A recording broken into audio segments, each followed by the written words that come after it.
Good evening, friends.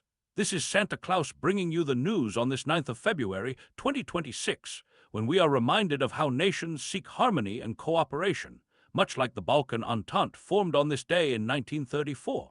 Today in Japan, we've seen a remarkable moment as Sanae Takaichi has become the country's first female prime minister, bringing her Liberal Democratic Party to its greatest victory in 71 years. How wonderful to see glass ceilings breaking, though I do pray that as she pursues her conservative agenda, she remembers that true leadership requires a heart for all people, especially the vulnerable. Her party's supermajority will allow for constitutional changes. May wisdom guide these important decisions. Meanwhile, across the globe in Ohio, we're seeing the complex interplay of global economics and local communities. A Chinese glass factory that once promised revival for a struggling region is now threatening American jobs at a longtime plant. My heart aches for those 250 workers at the Vitro plant facing an uncertain future. Let us remember that behind every economic decision are families who need stable work to put food on their tables and gifts under their trees. In Thailand, good tidings for Prime Minister Anutin Charnvirakul, whose Bumjaitai party has secured a strong election victory, promising stability for the Southeast Asian nation.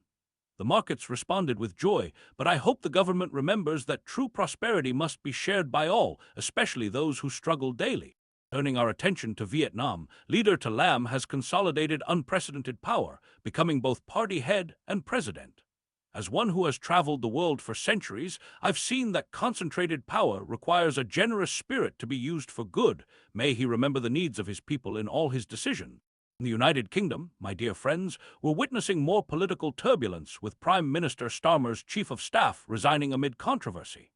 This marks potential further instability in a nation that has seen 5 prime ministers in recent years. May they find the steadiness and servant leadership that brings true peace. On a more hopeful note, Portugal has elected António José Seguro as president with a convincing 65% of the vote, standing firm against a rising tide of divisive politics. How heartwarming to see a nation choose unity and moderation, though we must remember that even those whose views we disagree with deserve to be heard with love and understanding.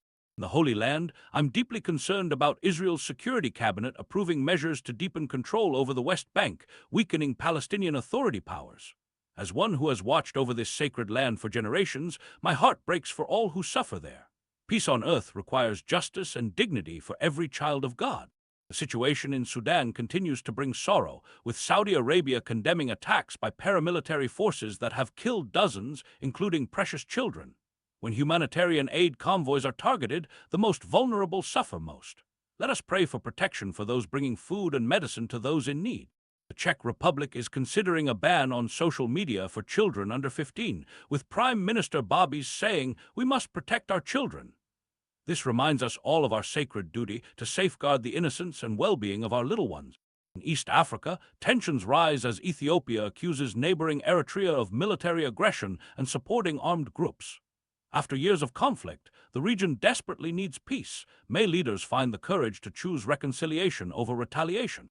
Weather troubles continue to afflict Spain and Portugal, with Storm Marta bringing torrential rains causing catastrophic damage to crops.